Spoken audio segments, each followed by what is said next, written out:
శ్రీమహాగణాధిపతయే నమః. ఓం గురుభ్యో నమః. ఓం శ్రీమాత్రే నమః. అరుణాం కరుణాతరంగితాక్షీం ధృతపాశాంకుశపుష్పబాణచాపాం అనిమాదిభిరావృతాం మయూకైః అహమిత్యేవ విభావయే భవానీం. శ్రీమాత్రే నమః. ప్రేక్షకులకి ఆ లలితాంబిక అమ్మవారి యొక్క అనుగ్రహం పరిపూర్ణంగా కలగాలని మనస్ఫూర్తిగా కోరుకుంటూ మనం ఈరోజు చెప్పుకోబోయే టాపిక్ ఏంటంటే, శుక్రుడు తన ఓన్ హౌస్ న్యాచురల్ సెకండ్ హౌస్లోకి మారుతున్నాడు. అంటే వృషభ రాశిలోకి శుక్రుడు వెళ్తున్నాడు. ఈ శుక్రుడు వృషభంలోకి వెళ్ళడం వల్ల ద్వాదశ లగ్నాల వారికి, ఎందుకంటే శుక్రుడు అక్కడికి వెళ్తున్నాడు అంటే మిగతా గ్రహాల యొక్క కాంబినేషన్లో రిజల్ట్ ఇస్తుంది. మిగతా గ్రహాలు ఎక్కడున్నాయి మనకి? ఈ జూన్ 28వ తేదీ నుంచి ఆల్మోస్ట్ ఒక 1 మంత్ ఉంటాడు అక్కడ శుక్రుడు. ఎక్కడ ఉంటాయి అంటే క్లియర్లీ వృషభం, మిథునంలో రవి, గురు అండ్ కర్కాటకంలోకి బుధుడు రావడము. అదేవిధంగా చూసుకున్నట్లయితే మీకు ఇక్కడ అంటే ఇప్పుడు ప్రజెంట్ దీంతో కలిసి ఉన్నాడు, మిథునంలోనే ఉన్నాడు బుధుడు, కానీ కర్కాటకంలోకి వెళ్తాడు. దాని తర్వాత కుజుడు, కేతువు సింహంలోని, కుంభంలో రాహు, మీనంలో శని ఉన్నాడు. అయితే శుక్రుడు ఓన్ హౌస్లో ఉన్నప్పుడు ద్వాదశ లగ్నాల వారికి, లగ్నం తెలియదండి అంటే రాశి హ్యాపీగా చూసుకోవచ్చు, అందులో ఎటువంటి ఇబ్బంది లేదు. ఎటువంటి మంచి ఫలితాలు ఉన్నాయి? శుక్రుడు మరి ఓన్ హౌస్లో ఉన్నప్పుడు ఏదైనా కొన్ని రాసులకి, కొన్ని భావాలకి ఇబ్బందికరమైన ఫలితాలు ఇస్తాడా? ఇస్తే ముఖ్యంగా ఎటువంటి జాగ్రత్తలు తీసుకోవాలనేటువంటి విషయాలు మనం తెలుసుకుందాం. వృశ్చిక లగ్నము, వృశ్చిక రాశి. వృశ్చికం వారికి శుక్రుడు సప్తమంలో ఉంటూ, అది కూడా తన ఓన్ హౌస్ అయినందుకు ఎప్పటి నుంచో వివాహం కోసం ప్రయత్నం చేసేటువంటి వారికి శుక్రుడు సప్తమ స్థానం అనేటువంటిది చాలా మంచి స్థానం.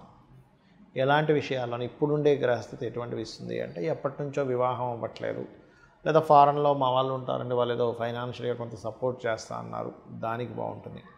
అదేవిధంగా ఫారిన్ కంట్రీస్లో ఉండేటువంటి సంబంధాలు కుదరడానికి, ఎందుకంటే ఇక్కడ మనకి శుక్రుడు సప్తమంలో ఉండడమే కాకుండా ఆయన వ్యయాధిపతి కూడా అవుతున్నాడు. అంటే ఫారిన్ కంట్రీస్కి కారకుడు కూడా అవుతూ, ఆ వ్యయాధిపతి సప్తమాధిపతి అయిన శుక్రుడు సప్తమంలో స్థిరంగా ఉండేటువంటి రాసుల్లో ఉన్నందుకు అక్కడ సెటిల్ అయిన వారు ముఖ్యంగా, అది కూడా ఇప్పుడు వచ్చే సంబంధాలన్నీ కూడా ఎలా ఉంటాయంటే, వాళ్ళు కొంచెం చూడ్డానికి అందంగా ఉండేటువంటి అమ్మాయి కావచ్చు, అబ్బాయి కావచ్చు, కొంచెం సౌమ్యంగా ఉండేటువంటి వారు, అలాగే కొంతవరకు ఈ ఫైనాన్స్ లేదా ఈ అందం మీద ఎక్కువ కాన్సన్ట్రేషను, లేనట్లయితే కొంచెం లగ్జరీ లైఫ్ ఇష్టపడేవారు, మరియు కొంచెం నీట్నెస్ ఎక్కువ మెయింటైన్ చేశారు, ఇట్లాంటి సంబంధాలు వస్తాయి మీకు. అది కూడా విదేశీ సంబంధాలు వస్తాయి.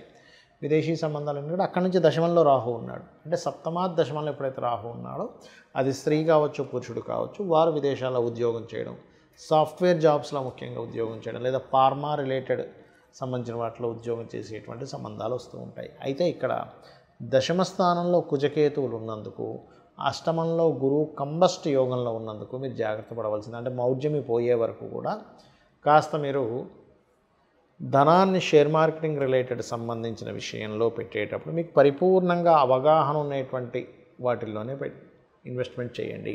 అవగాహన లేకుండా ఇది ఇన్వెస్ట్మెంట్ చేయకుండా, అది కాకుండా దశమ స్థానంలో శుక్రుడు, మన కుజుడు, కేతు ఉన్నందుకు ఉద్యోగంలో ప్రమోషన్స్, మంచి పోస్టులు కూడా వస్తుంటాయి. కానీ ఎట్ ది సేమ్ టైం మీకు స్ట్రెస్ కూడా ఉంటుంది ఉద్యోగంలో. 2 పాపగ్రహాలు ఉన్నందుకు ఆ స్ట్రెస్ తగ్గాలంటే మీరు ఉద్యోగంలో ఇంట్లో నుంచి చేస్తున్నా, లేదా ఉద్యోగం మీరు జాబ్కి వెళ్ళి లేకపోతే ఏ బిజినెస్ చేస్తున్నా, అక్కడ కూర్చోగానే వెంటనే గణపతిని, స్కందుడిని తలుచుకోండి, ఖచ్చితంగా మీకు బాగుంటుంది.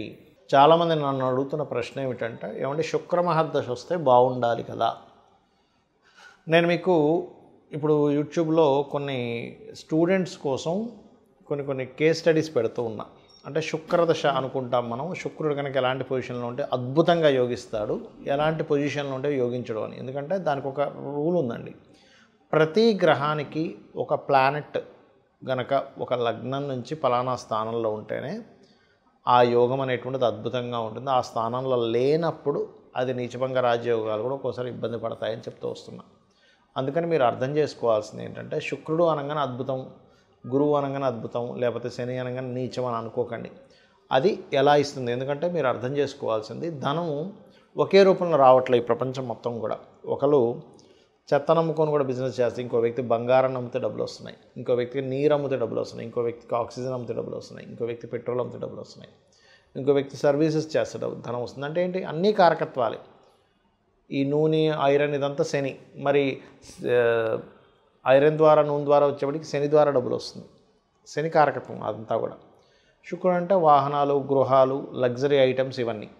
ఇక్కడ ఏంటంటే మనం అర్థం చేసుకోవాల్సింది, శుక్రగ్రహము గనక ఎక్కడా పాడవ్వకుండా మీకు ధనయోగాన్ని ఇచ్చే దాంట్లో ఉంటే 100% లగ్జరియస్గా ఇస్తాడు ధనయోగం. నార్మల్గా ఇవ్వడు. ఇప్పుడు చూడండి, ధనం వస్తే దాన్ని అనుభవించే యోగం కూడా ఉంటుంది. చూడండి, కొంతమంది డబ్బులు వస్తాయి కొంతమందికి, కానీ ఏమీ అసలు ఇల్లు పెద్దగా చూడడానికి అంత గొప్పగా ఉండదు, పెద్దగా ఏమీ లగ్జరీ వస్త్రాలు కొనుక్కోరు, లగ్జరీగా హోటల్స్కి వెళ్ళి పెద్ద పెద్ద ఎంజాయ్ చేయడం ఏమీ ఉండదు, అసలు చాలా నార్మల్ లైఫ్ అనుభవిస్తుంటారు. ఎందుకు అంటే అక్కడ ఇచ్చేది శుక్రుడు కాదు. అదే ఇచ్చేది శుక్రుడు అనుకోండి, అప్పుడు అలా ఉంటుంది. అంటే శుక్రగ్రహం గనక బాగుంది, లగ్జరియస్ లైఫ్. అయితే ఇది ఎంతవరకు కరెక్ట్? అది బాగుందా లేదా? శుక్రదశ వస్తే లగ్జరియస్ లైఫ్ కాదు, బాగా అర్థం చేసుకోండి. శుక్రుడు బాగుండి మహాదశ వస్తే లగ్జరీ లైఫ్. శుక్రుడు పాడైపోయి మహాదశ వస్తే ఉన్న లగ్జరీ లైఫ్ కాస్త పోతుంది. ఇది అర్థం చేసుకోండి. మరి ఎలాగా? చాలామంది ఆశతో ఉంటారు, ఏమంటే నాకు శుక్ర మహాదశ రాబోతుంది, అద్భుతం, ఆహా ఓహో అని. కొన్ని లగ్నాలకు మాత్రమే శుక్రుడు మంచివాడు. ఇప్పుడు ధనుర్లగ్నం ఉంది, 6లో ఉన్నాడు శుక్రుడు. లేదా ఏ లగ్నం నుంచి అయినా 6లో కానీ 11లో కానీ శుక్రుడు ఉంటే మొట్టమొదటిగా మీరు చేయవలసింది ఏమిటంటే, 6లో ఉంటే స్త్రీ శాపం అంటారు దాన్ని. అంటే పురుషులకు కూడా స్త్రీ శాపం ఎలాగో స్త్రీలకు కూడా స్త్రీ శాపం అంటే ఏంటి? ఆడపడుచు రూపంలోనో, అత్తగారి రూపంలోనో, ఇంకో స్త్రీ మూలంగానో ఏదో రూపంలో వాళ్ళకు వచ్చి ఇబ్బంది పెడుతూ ఉంటారు. అంటే ఆ పూర్వజన్మలో చేసుకున్న కర్మ అది. కావున మీరు అర్థం చేసుకోవాల్సిన విషయం ఏంటంటే, శుక్రగ్రహం ఎక్కడుంది? 6, 11లో కాకుండా 12లో ఉంటే చాలా మంచిది, ధనస్థానంలో ఉంటే చాలా మంచిది, 4th హౌస్లో ఉంటే కూడా మంచిదే, పర్లేదు, ఎందుకంటే ఇస్తాడు. కాకపోతే ఇక్కడ ఏంటి, పాపకత్తెరలో ఉందా, శుభకత్తెరలో ఉందా? ఇదంతా నేను మీకు ఎందుకు చెప్తున్నానంటే, శుక్రుడు ధనానికి, లగ్జరీకి, సుఖానికి, భార్యకి, వీటికి కారకుడు. మనం మేజర్ లైఫ్లో మేజర్ రోల్ ప్లే చేస్తున్నాడు. ధనం లేకపోతే విలువ ఉండదు, మన అవసరాలు తీరవు. విలువలు అనేటువంటివి ధనం కంటే ఇంకా ఎక్కువ ఉన్నాయి. పేరు ప్రఖ్యాతలు కానివ్వండి, ఒక మన యొక్క క్యారెక్టర్, ఇవన్నీ ఎక్కువ విలువలు ఇస్తాయి. కానీ సొసైటీలో బాహ్యంగా కనబడే ధన విలువే. అలాగే ఒక లగ్జరీ కారు ఉండాలన్నా, గృహం ఉండాలన్నా శుక్రగ్రహ బలం, చతుర్థాధిపతి బలం కూడా ఉంటుంది. కేవలం ఎప్పుడూ శుక్రుడే కాదు, 4th లార్డ్ పలానా ప్లానెట్ అయి మంచి యోగం కలిగింది, ఆయన కూడా ఇస్తాడు, ఇవ్వడానికి కాదు. కానీ శుక్రుడిచ్చే లగ్జరీ ఈజ్ డిఫరెంట్. కాబట్టి శుక్రగ్రహం యొక్క బలం మీకు పెరగాలి అంటే మీరు చేయవలసింది ఏంటో చెప్తాను. గోవులకి శుక్రవారం నాడు చక్కగా మీరు చపాతీలు, ఒక 3 చపాతీలు తీసుకొని దాన్ని నూనె వేయకుండా కాల్చి దాని మీద తేనె పుష్టించిన ముక్కలుగా గోవులకు పెడుతూ శ్రీమాత్రే నమః అనే మంత్రం చేస్తూ ఉండండి. లేదా ఓం సంపత్కరీ సమారూఢ సింధుర వ్రజ సేవితాయే నమః, లేదా ఓం ధర్మాధ్యక్ష ధనాధ్యక్ష ధనధాన్య వివర్ధినే నమః. ఇది చేయండి. చాలామంది తెలియక ఏకాదశంలో శుక్రుడు మంచిది అనుకుంటాడు. కాదు, ఏకాదశ శుక్రుడు ఉన్నటువంటి జాతకులకి మ్యారిటల్ లైఫ్ డిస్టర్బెన్సెస్ కానీ, అనుభవించాల్సిన సుఖాలు కానీ దూరమైనటువంటి జాతకాలు, కొన్ని వేల జాతకాలు నేను చూపిస్తాను. కొన్ని వేలు, ఏదో 100 లేదో 10లో కాదు, వేలల్లో చూపిస్తాను. రీసెర్చ్ చేస్తే లక్షల్లో కూడా దొరుకుతాయి మనకి చెప్పాలంటే. ఎందుకంటే ఎక్కడా కూడా శుక్రుడు సుఖానికి కారకుడు కాబట్టి 12లోనే యోగిస్తాడు. మీరు చూసుకోండి, ఎనీ లగ్న 12th హౌస్ వీనస్ పాడవకుండా ఉన్నాడంటే ఆయనే మంచి లగ్జరీ, మంచి సుఖాన్ని ఇస్తాడు. సుఖకారకుడు, ఏ కారకుడు ఎక్కడ ఉంటే ఏమి ఇస్తాడు? 12th హౌస్కి నెగేటింగ్లో ఉంటే ఇవ్వడు. ఇది బాగా అర్థం చేసుకోండి. ఇది చాలా చాలా చాలా ఇంపార్టెంట్ అయినటువంటి విషయం గుర్తుపెట్టుకోండి. శుక్రుడి విషయంలో, అందరి విషయాల్లో కాదు. మిగతా గ్రహాలు ఏవైనా సరే 12లో యోగించమంటారు, కానీ ఇక్కడ మనం దేశకాలమాన పరిస్థితులను అర్థం చేసుకుంటూ వెళ్ళాలి. 12లో ఉండే గ్రహాలు ఒకప్పుడు అంటే అయ్యో మనిషి దేశదిమ్మరి అయిపోతాడు, ఎందుకు పనికి రాకుండా పోతాడు. ఇప్పుడు ఏంటి, ఒక మనిషి ఆ దేశంలోనే కాకుండా ప్రపంచ దేశాలు మొత్తం తిరిగి వస్తున్నాడు. కాబట్టి విదేశీ యోగాలు ఉంటాయి. ఆ 12లో ఉండే గ్రహాలకే ధనయోగం పడితే విదేశాల్లోనే ధనయోగం ఉంటుంది. ఇది మనం అర్థం చేసుకోవాలి.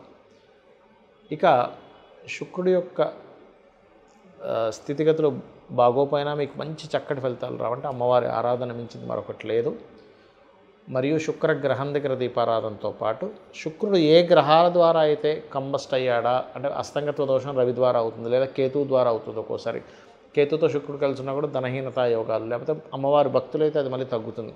కాబట్టి గణపతి ఆలయాలకు వెళ్ళడము, కేతు రవి లేదా ఏ పాపగ్రహాల మధ్య ఉన్నాడో ఆ పాపగ్రహాలకు సంబంధించినటువంటి గ్రహాల దగ్గర దీపారాధన చేయడం చేయండి. అన్ని విధాలా మీకు బాగుంటుంది. శ్రీమాత్రే నమః.